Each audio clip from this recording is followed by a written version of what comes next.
কবিতার বই।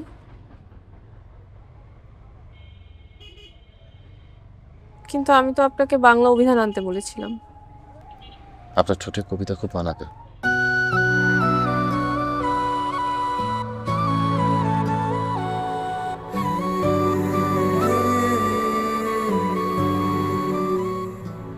আর কিছু মনে হয় না।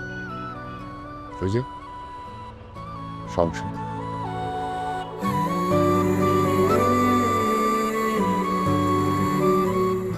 শিউলি ম্যাডাম, হুম?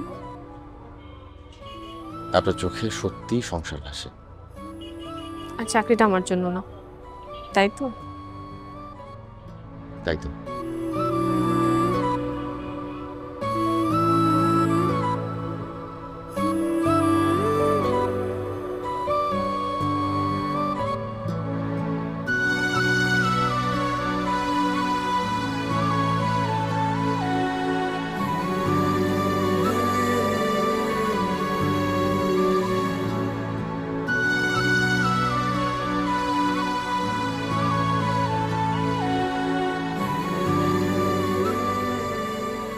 জয় সাহেব,